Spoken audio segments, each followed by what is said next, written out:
Welcome to the Creating Wealth Simplified podcast. My name is Lauren Wells, here with my co-host, Chris Seveney.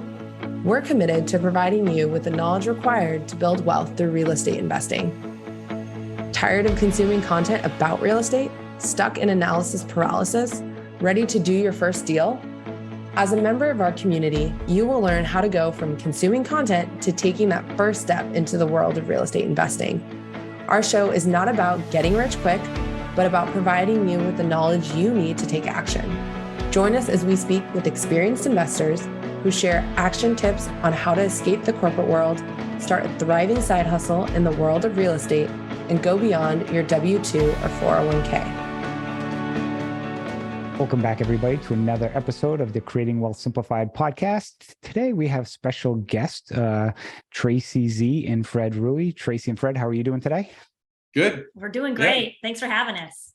Thanks. It's been actually long overdue to have you on the podcast. Tracy and I have been on multiple speaking events and so forth, and I've also been a part of their Cash Flow Expo, which we'll talk a little bit about. And the reason I wanted to have Tracy and Fred on today is they are two of the most highly respected note investors in the space. And for people who are listening, we have plenty of content as well as Fred and Tracy on what note investing is, but it's a way to create some passive income for people to continue to build wealth.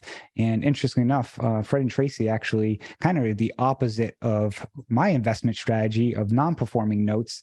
And I'll let you talk about a little bit about what you're working on today. Well, our specialty are performing seller financed first position real estate notes. That's sort of our sweet spot. That's what got us in the business back in the late 80s. And we have done other types of notes, but I always joke and say I got enough performing that go non-performing. I don't need to go out and look for them. How did you get into, rolling back in time, because you've been in this space for a really long time? Did you always start in that space of the performing seller finance type notes, or did you start somewhere else in your real estate avenues?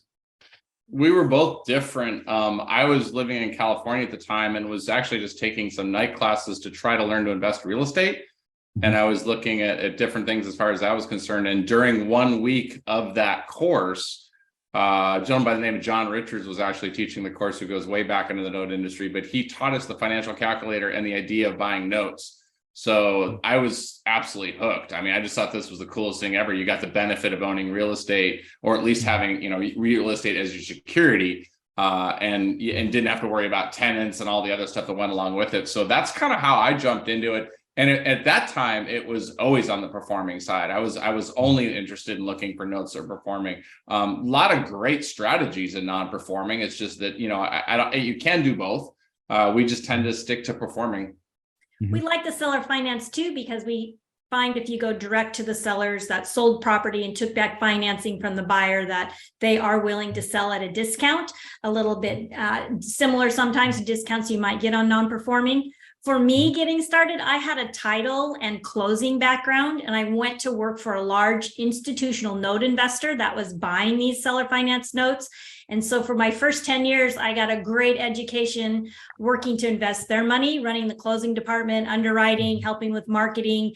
And during that time, I couldn't buy a note, and I so wanted to buy a note. And the reason was they felt it was a conflict of interest. So I did the traditional invest in real estate. I bought real estate. I had tenants. I have all kinds of tenant horror stories. I bought with seller financing. I sold with seller financing, but I couldn't buy an existing note at a discount. So it was in 97 that Fred and I started our own company and left the corporate note investing world, that we started buying for ourselves, mostly using our self-directed retirement account, then moving into lines of credit and some other avenues. So today, fast forward to today, we still buy and sell seller finance notes. We do it on a smaller scale than we did. We're more of a private investor scale now, and we still love it. And when there's a lot of opportunity out there right now, especially in the current environment. Mm-hmm. And just want to rewind a little bit, because I know, Tracy, you mentioned like your background and kind of title and stuff, but Fred, you didn't come from a real estate background, correct? No, not at all. No, I mean, there was zero real estate background in there. I was interested in a lot of stock market stuff, which I still am. But, it was we've been in this industry for so long. I mean, I'm not even ashamed. I was pretty young. I mean, I was probably 27 years old when I came into it. So it's like, I mean, who at 27 knows what the hell they want to be for the rest of their lives. So that was my introduction to it. I mean, look, I think everybody conceptually knows they want to have some aspect of real estate, whether it's simply just owning their own property, or everybody has the idea of investment. Back then, in the 80s, it was all the infomercials of, some dude late night in a courtyard going, I own that house and that house and that house and that house and that house. And they've got tenants in all of them, but then you learn as you deep dive into it, you're like, well, yeah, what are you doing? 2 are vacant, or 3 of them need a new roof or something like that. So you start to kind of scratch behind the surface a little bit on some of that stuff. But yeah, that was my introduction to real estate. So I did have rental property scenarios and did have the horror stories, but that was very brief since I was able to learn notes so quickly, or be introduced to notes so quickly, I should say. So what gets me even more frustrated is I think you might be a few years, slightly elder to my age, and you got in 97. I started real estate in 97, and I didn't learn about notes till like 2013 or 15.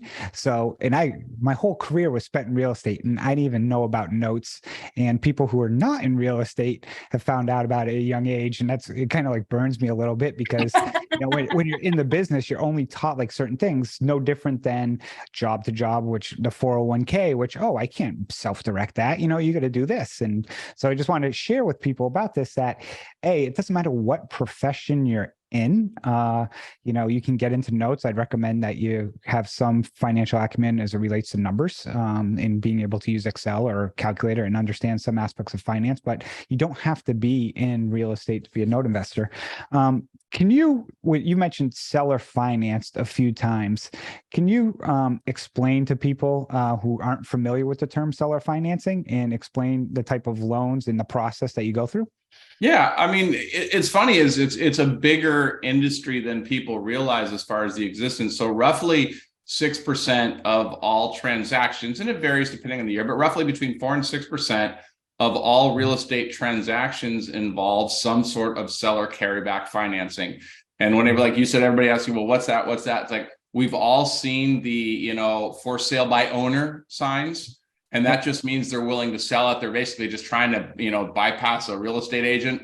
But then the other sign, which is the owner will finance. And that just means that you're going to give your down payment to the owner of the house, and you're going to make the payments to the owner. So you might agree on, hey, I'm going to give you $10,000 down, and I'm going to give you $800 a month for 30 years. And that's a note. And that's been created. And there's a lot of people that sell properties for that reason, either by need, because they that's the only way they can move their property. It, kind of gets them a little bit more people looking at it, or it's an obscure property. Maybe it's a little bit more rural. Maybe it's a little bit harder to move. But a lot of times what happens is somebody sells that and carries back a note, and they're getting good money. And if they wrote the note at 7, 8, 9%, whatever it is, they're earning that interest, and that may be better than what they could have done with the money anyway.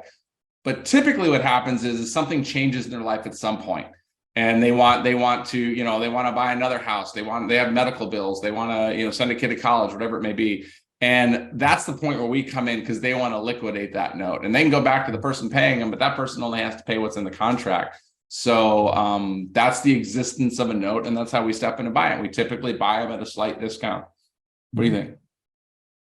I think it's a good business. I would still be doing it for 30 years. Yeah, I was going to say, you've been doing it for 30 years, so something's got to be working.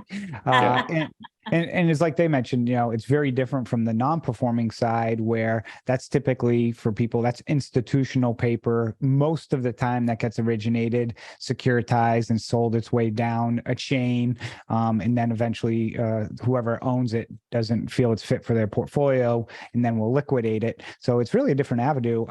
So I'm sure a lot of people probably ask the first question of, how do you find these people that are seller financing? That's a really great question. So last year that we have the stats for, so actually 2021, I know last year's 2022, are waiting to compile those stats. Yeah. We do these studies every year. And the last full year we have them for, it was 27 billion with a B of seller finance paper that was created. And that is paper that was a deed of trust or mortgage. So a deed gets recorded from the seller to the buyer, and a note gets signed back from the buyer to the seller. And they also sign a deed of trust or a mortgage, depending on the state. And that gives them a lien against the real estate. So if the buyer doesn't pay, the seller can take back the real estate just like a bank would. So when those documents get recorded in the county courthouse, the county records for that county and that state where the property is located, that becomes public record. And so you can search out lists of people who owned the property, sold it, and took back a mortgage or took back a deed of trust, and it's in their name as an individual or their LLC, and not Wells Fargo, Bank of America, Mr. Cooper, any of those types of institutional type names. So that is one method to find these people, is to market to them through direct mail or direct response, people who've sold, taken back payments over time. There are other ways too. Online marketing, pay-per-click, real estate investor clubs, self-directed IRA events. There's funds that invest in these. Some people prefer to invest in a fund than own the individual asset themselves. So there are other ways, but that's sort of been one of the main components of how we've found sellers that sold and took back financing. Okay, so 27 billion, just want to kind of reiterate that for the listeners. Yeah. That's a big number. So say you have $100,000 laying around, which is a lot of money. It You know, is. you're basically at like 0.003% of the entire market. So you're like a blip on the map. And it's very similar with the other types of, note investing, of people realizing, secondary markets. And like you said, the seller financing and non-bank, traditional bank lending, it's actually a significant number. And I think last I heard, the mortgage industry itself for real estate is what, a $16 trillion industry, I think. I mean, it's one of the largest drivers of GDP in the nation. So it's interesting, the ways, because I think people don't realize how much public information is actually available on somebody. Yeah. And that was one of the scariest things when I got into note investing was, wow, like there's a lot of stuff out there that I didn't realize. Was that surprising to you back in when you started? I mean, I think one of the most surprising things is that information largely has always been public as far as courthouse and stuff. But what the game changer is when they came online.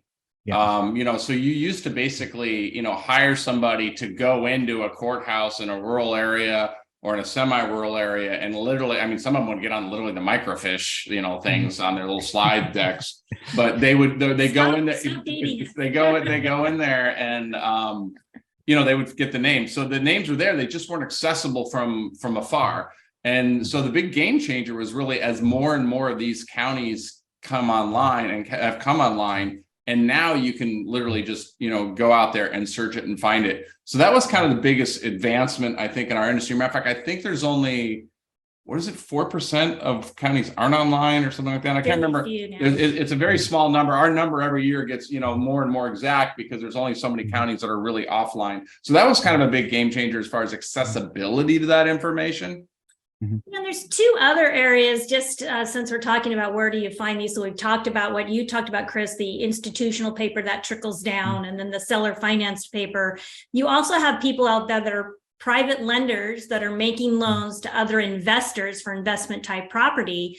And so they're creating their own paper specifically. And that is another large market that I think is equal to those other two in the private investor arena. And then we have a whole nother category, and that's all the financing that takes place that's not a public record. So there are a lot of unrecorded contract for deeds, lease options, options to buy, things that are kind of floating around out there that haven't quite turned into a public record transaction. And a lot of that happens as well. You've got business financing, so business notes, people sell businesses and take back paper, and that is not when real estate is involved. There's a big number of those. People sell mobile homes, they sell automobiles that aren't attached to real estate, they finance those. So there's a lot of private financing out there when you add it all together, that I believe we're a much bigger industry than people realize. Yeah, no, I agree 100%. So I wanted to kind of turn a little bit of, could you share with, the listeners what a hypothetical sample deal looks like of, property value, loan amount, principal and interest payment? Is it typically 30 years, rough ballpark discounts, and just, kind of an average deal. And again, if I just want listeners to realize it fluctuates significantly based on many, many, many factors. It's kind of like saying, how much is it going to cost to renovate a house or put a new kitchen in? It's very similar with a note, but just, I think there's some basics that can probably be provided, correct? I think that we start with our ideal, right? I mean, if we had an ideal, we'd love to see 20% down, 30-year term, 10% face interest rate. We'd like to see that the buyer can afford to make the payments and has income. We would like to see good credit on behalf of the buyer, but we do lots of deals with no credit and poor credit if they have some redeeming factors. We'd like to see some seasoning on it, meaning they've made a few payments. We'd like to see that the paper was properly prepared and all the disclosures were there. That's like the ideal world. And in those ideal worlds, you might get to pay 90 to 95 cents on the dollar. And then there's all this reality where people had poor credit and they didn't put much down. There hasn't been much seasoning. And in those cases, then we would pay less. We might pay 70 cents on the dollar or 80 cents on the dollar, or we might say we only want to be in at 50% of the property value, but we'd offer a partial. So maybe you want to talk a little bit about how you might come in and do a partial in that situation. Yeah, let me just do 100,000, 12% on the normal one. So I don't have a calculator on the board here, but I'll just say, just so everybody kind of understands on a transaction. If we had a property that sold for $120,000, say, and I'm actually keeping the numbers pretty low. I mean, obviously where you are, they may be higher, but maybe we had a property sell for 120,000 and they put down $20,000. That leaves $100,000 note. And let's just say they agreed to do that note for 30 years. And let's see, they agree to have it at 10% interest. That creates a monthly payment of $877.57. So if I was willing, and that's a 10% note. So if I was willing to pay, if I wanted to earn 10% of my money, then I would pay $100,000 for that note. Since we buy things at a slight discount, if I can pay less money for the same cash flow due, then my return is going to be higher than the face rate of that note. And like I said, this is a lot easier on the board, but just so everybody has a kind of an idea of it. So that person has $100,000 cash flow. If I pay $85,316 for it, I'm going to get the next 360 payments of $877.57, and I'm going to get a 12% return on my money on the investment. And that's how we do it. So now when you take 85,000 and you divide that by the value of the property, you can see why we start to like this industry, because I'm only in $85,000 to a property that sold for 120. So now you can see that I feel pretty comfortable on my loan to ratio or my investment to ratios, because I know that I've got this buffer that something goes wrong. I'm like the bank. I have the ability to take it back. I can then resell it and create another note, or I can just sell the property outright, whatever it might be. Yeah. And that's one thing for us. We've, with our latest fund, trying to educate people, because everyone right now is concerned home prices. And we then educate them by, we're not originating the loan, today and paying par and getting it at 5% or 10% of the, down payment. Like you said, if you said, I'll just use the easy number, say you paid $80,000 for that and it's a $120,000 house, you got 33% equity. Right. I think even during the downturn, I think the largest housing decline in an annual period was, I think, like 12 or 13%. Now, overall, it was greater. But the other component that I think people need to understand about this is home prices may go down, and most people probably think they are. But, if your house goes down and my house goes down, it goes down. But as long as I have a job and can pay my mortgage, most people, that's the key attributor to note investing, is really it's the person, the borrower, and having that job or that income versus, housing going up or down. Now, they may influence their decisions on what they do with the property if they go delinquent, but most people have the job, they're going to keep paying the mortgage. Would you agree? Yeah, and I think the other thing about that is that what's great about our industry is we can minimize our exposure. So Tracy had alluded to partials. That was an example of just buying the whole thing, but I don't have to buy the whole note. I can buy part of the note. You want to talk about the partial? Yeah, and I agree with you wholeheartedly, Chris. That's been our experience as well, is that people want to stay in their home and make their payments. And as Fred mentioned, we sometimes do partials. So if there's a 30-year payment stream on a note, we might buy the next 15 years. And so that minimizes the discount to the seller, it minimizes our exposure. And then we collect those payments, and then we assign and turn the note back over to the seller, and they collect the last 15, or maybe they want to still another 15 years. So there's lots of ways to do this industry. I think, as you pointed out from the very beginning, Chris, that people just understand the calculator and the finances. And this is not to scare people. You don't have to be a math whiz, but you do want to understand how to make your money work for you, right? Consider your dollars out there as soldiers, and you want to put them into work and to action. And so that I think that's one of the reasons we're passionate about sharing information. And one of the reasons I created the How to Calculate Cash Flows is because people were afraid of the calculator and they didn't want them to be. I know it looks scary when you look at a financial calculator, and you're right, you can do it in Excel. I don't care what you use. I'm not saying you got to use a certain thing, but there's just 5 keys on there. There's just 5 little keys up here. If you just learn those 5 keys, I promise it will change your life, as Fred mentioned earlier. And it's interesting you mentioned partials. We're not going to dive too deep because we could spend hours on here. Yeah, you can. A quick story I'll mention about partials is, so I went to an engineering school, and, we joke I was a civil engineer, and, all you need to do to graduate is learn you can't push on a rope and you know what flows downhill. And a lot of my friends are like chemical engineers and working on like Hubble telescopes and inventing all this crazy stuff. And I remember talking about them during COVID, because we all got back together and stuff more often. And I was explaining to them partials. And I was explaining to them how some of these notes I was buying non-performing at a discount, getting them reperforming season for a year, and then selling a partial off on them, and basically selling the partial for more than what I bought the note for. Right. And I'm explaining to us, and their heads just exploded. They're like, how can this even be fathomable? I'm like, it's math. I mean, it's really breaking it down. But kind of rolling into that, you mentioned a few things, and you've been in the business a while. You also do a lot of education for people, correct? Yes, it's a passion of ours. And we feel like after doing it this long, somebody taught us. Both of us had a mentor that taught us this industry. And we hope if we can just pass on some of that knowledge to people, that we just have this whole new group of people that are out there that'll continue it on. I mean, every year, I think we get bigger and bigger, that there's more private investors out there that are influencing this economy. And I think anytime we can take that into our own hands, that we all rise above.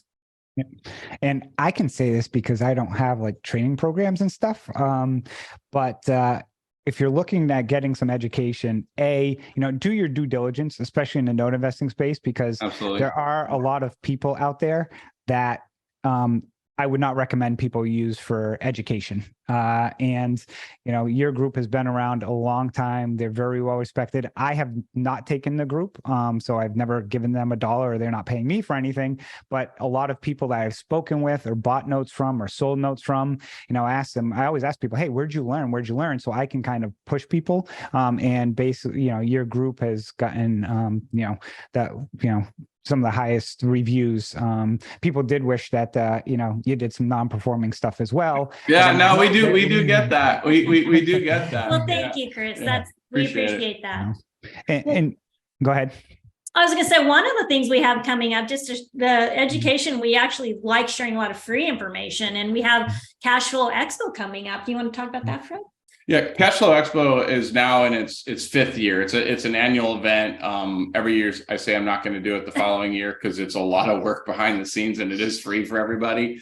The idea came over at just the idea of events being online where people couldn't get on planes and go to conventions.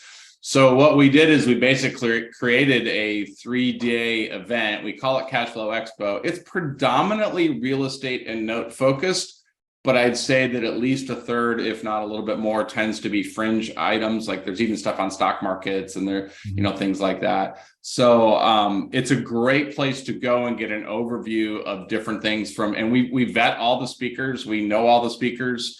They're not allowed to sell. So we do pre-record most of them. We've done some stuff live before, but we typically pre-record them just because if you're trying to rope in 30 sessions, 25 speakers, plus a couple panels, and ask everybody to have Wi-Fi and everything ready to go. And remember the time zone, forget it. The biggest thing we get is people go, hey, well, you should do it all live. And I'm like, no, it's already a lot of work on the pre-recorded. But basically you can watch for free all 3 days. And these are top people in their field. They might be in delinquent, they might be performing notes, they might be lenders, they might be just, mom and pop that just, lend money once in a while, they might be running a fund. But it's a great, and you can watch whichever ones you want. It's February 9th, 10th, and 11th this year. We leave them all online for 72 hours, I think it is. So you can watch, for 72 hours, because that's a lot of content to take in. But you can watch it for 72 hours if you want, and there's no obligation. You can upgrade to a VIP pass, which will give you a copy of all the recordings on an online portal. And that's usually $79 or $97, depending when there's an early bird and another one. But for $100, you can actually watch all these sessions whenever you want to watch them or rewatch them. It's a great lineup of speakers. Like I said, we vet them all, and they're not allowed to sell. This isn't a pitch fest where we've all been to that convention where someone's like, get to the end of it and it's like, hey, for $17,000 you get to join this, or $5,000. They're not allowed to do that. They can give away something for free if they want, but nobody's allowed to sell or do anything like that. And Chris, we know you're going to be a returning speaker, so we're excited to have you speak again. What are you talking on this year? So I'm going to kind of rehash from a few years ago, and I'm speaking on how you can lose money in 2023. So I'm always, there's a lot of, and again, typically a lot of people will show you how to do certain things. And there's a lot of in there, like you mentioned, they're all great speakers. I kind of like to zig when others zag, and, also share some of the horror stories of here are some of the things you also needed to look out for as you're learning through the process. And actually 2 or 3 years ago, when I did the first one of how to lose money in notes, technically it's kind of turned myself into a multi-million-dollar business, because Lauren Wells, who's now my VP of Investor Relations, saw that and basically started reaching out to me. She goes, wow, I actually like this guy, because he's just brutally honest.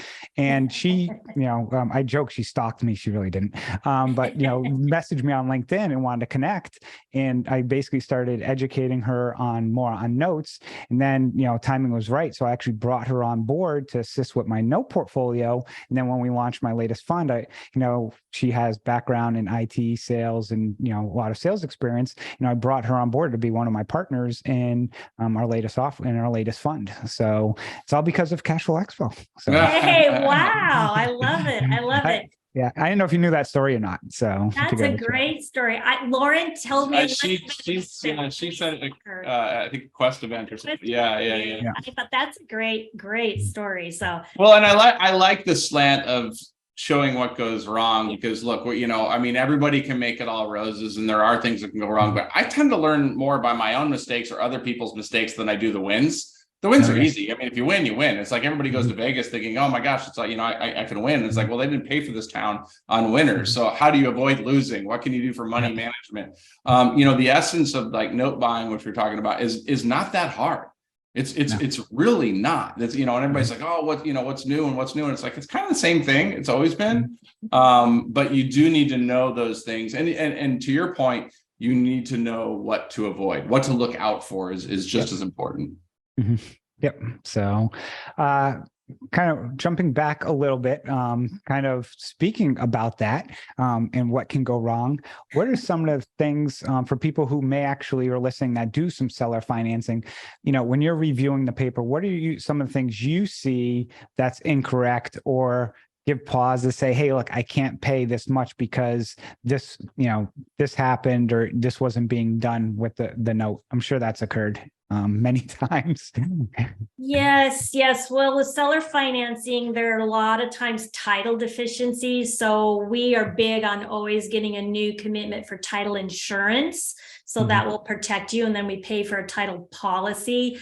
So we are insured. If there's an existing mortgagee's policy, like there is when you buy institutional paper, then we can just get an update and get that endorsed over. But title deficiencies, lost originals, like lost original notes. We sometimes will see they're not keeping the property insured for fire and hazard. We have a couple of interesting stories through our note buying experience of problems with that. Maybe the borrower really isn't making payments and the seller just said they were, and they don't have a third-party servicer. So we're always trying to make sure we get verifiable payment histories.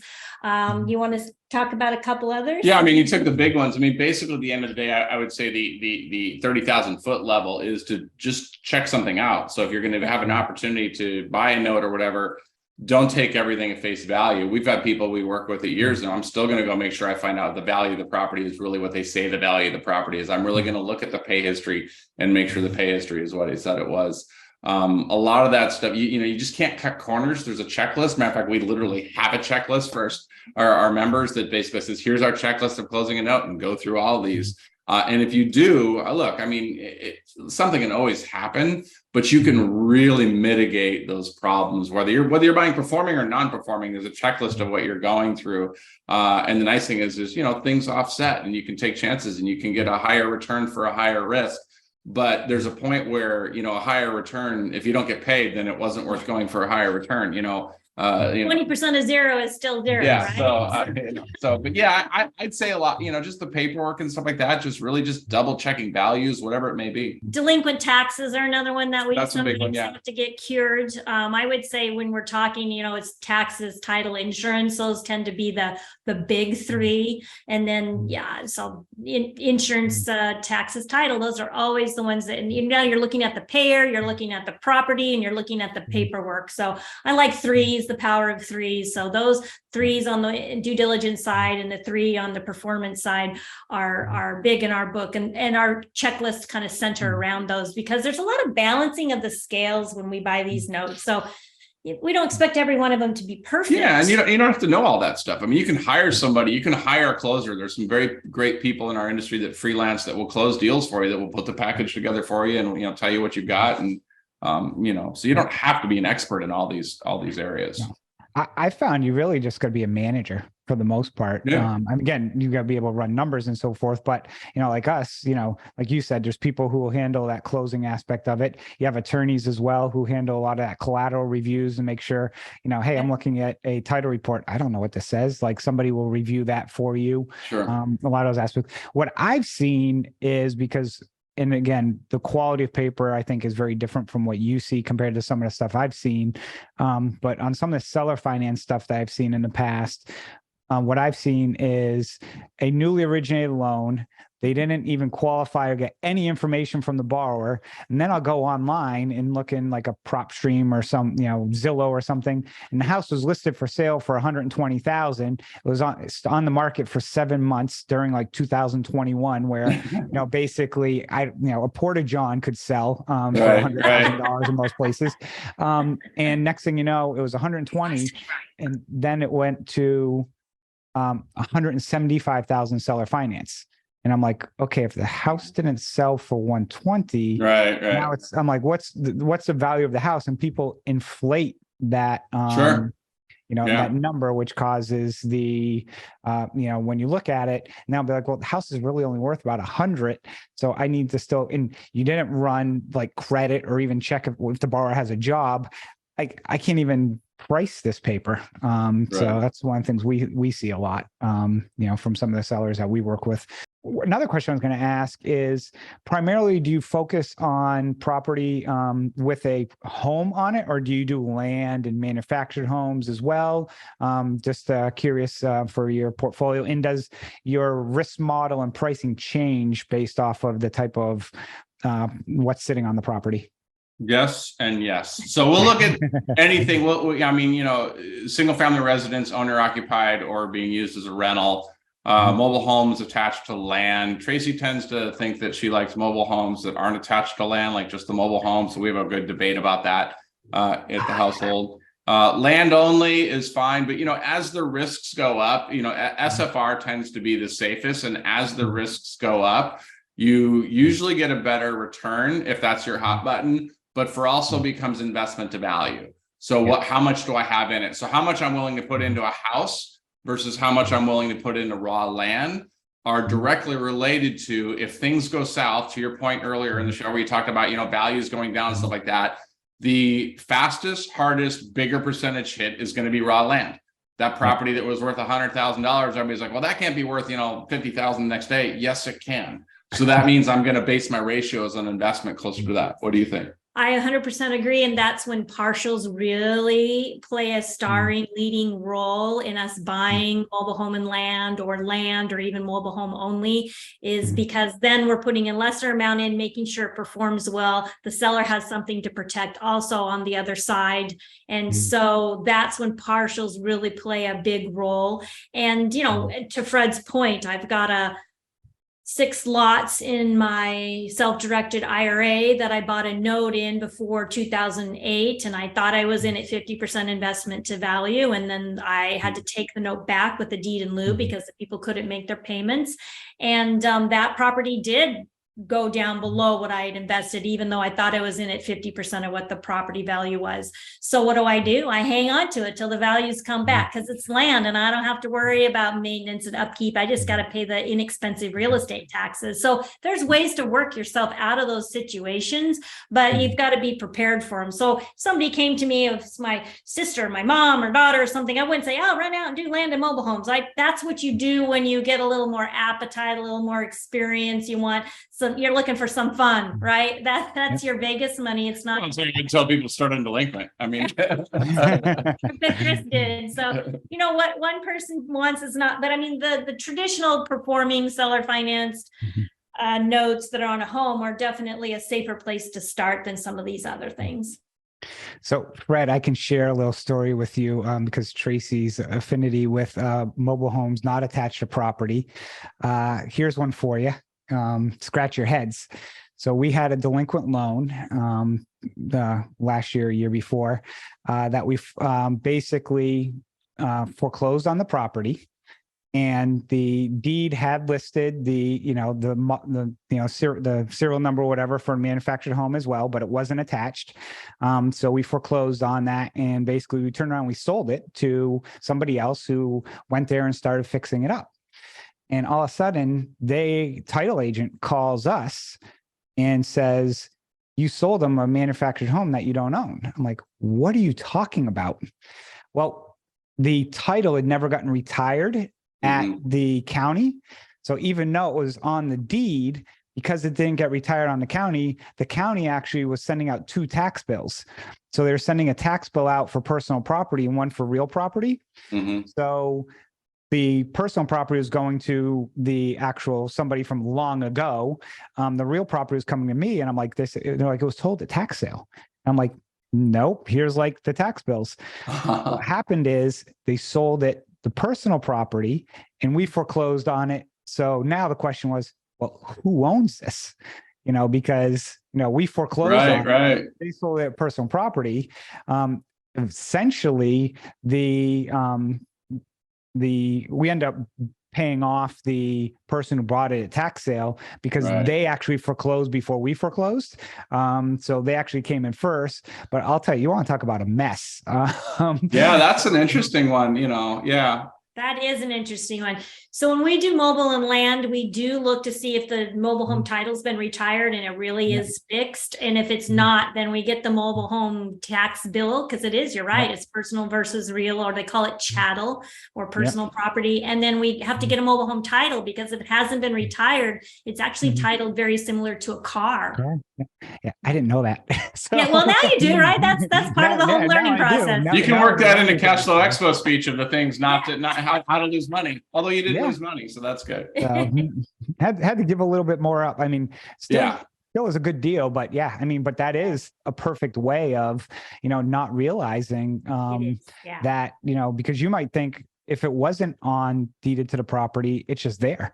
And actually I have, back to another one, I have one in West Virginia right now that's in bankruptcy, and they're trying to cram us down, even though we're in first position, because they're saying it's personal property. But this one's actually affixed. I mean, it's got a foundation with a basement, and you're still trying to say it's personal, but well, they can't with that, but So our debate is over these mobile homes that are on rented lots. That's where we get our debate, because they truly are personal property. I don't like things that move. And that's how I define it. Mobile homes by nature is that, and I know the mobile comes from. Yeah, that's where the mobile comes from. I don't like boats, planes, mobile homes. She's like, well, no one's going to get up in the middle of the night. No one's going to get in the middle of the night. But you know what?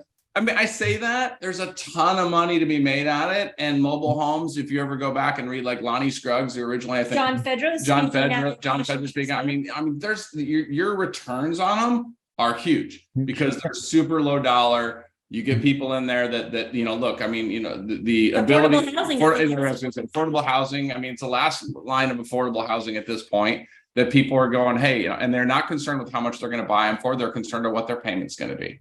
It's just like buying a car. People, go to a dealership and it's like, hey, your payment's this month. People really don't care what the price of that car is. They're just like, what's the price? What's that monthly payment? And it's the same thing, I think, on mobile homes, which, it's probably not the best financial advice that people get because they, their interest rate or whatever terms might not be the best. But, that's what people are looking for is how much can I afford? And that's really what happens with housing anyways. People now look at, okay, sure, I can afford this much for a house and so forth. I see more mobile homes that have a car worth more money than the mobile home than I do the reverse. It's always that old mobile home that's got this really expensive car payment. $50,000. Hey, I've seen some homes where the cars have been worth more than homes. So no doubt. Yeah. That's what I'm saying. Yeah. That's just, yeah. He's saying stick-built homes. Yeah. Yeah. You get certain parts of, Ohio, Pennsylvania, West Virginia, some of that Midwest. And, again, I'm on the East Coast and I've always been on the East Coast where when I started looking in note investing and realizing some of these loans I were buying were $75,000, $100,000 properties. I'm like, you can't get that anywhere in the country. And I'm like, actually, there's a lot of the country where you can Yeah. Still can. Yep. So as we wrap up this episode, first, again, thank you for coming on. What's one thing you can lead or give the listeners some advice that want to get involved in some type of passive investing? What's a recommendation or tip or a book that you give people? Well, I recommend they go to cashflowexpo.com because it's all these different cash flows. They're welcome to visit our website, noteinvestor.com, because we give away lots of free information there, over 300 articles.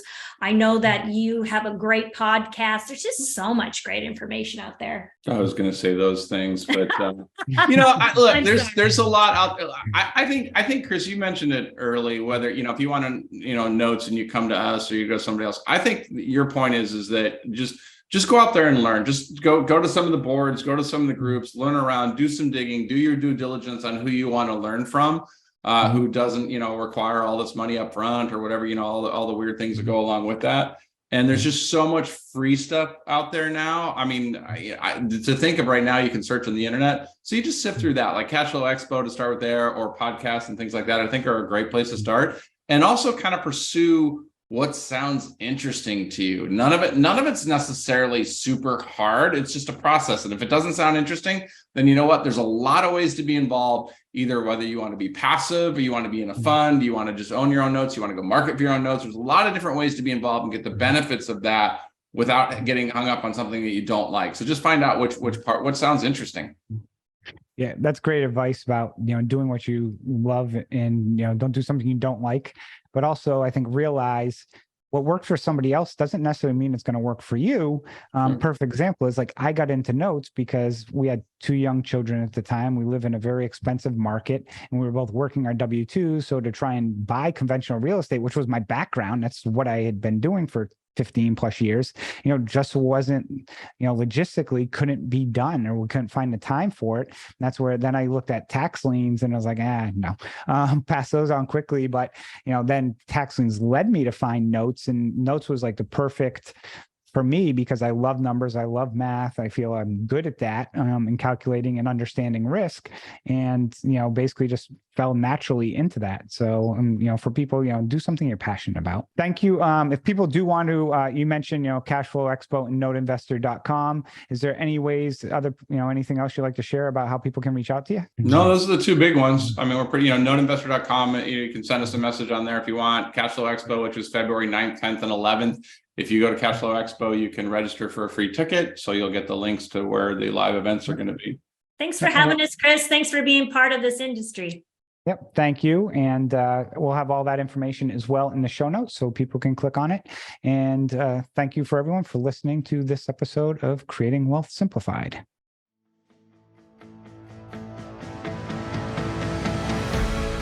Thank you for joining Lauren and I on this episode of the Creating Wealth Simplified podcast. Each week, we bring you expert education, experience, and information in a digestible format to help you identify investment opportunities so you can build wealth through real estate and take action toward your financial goals.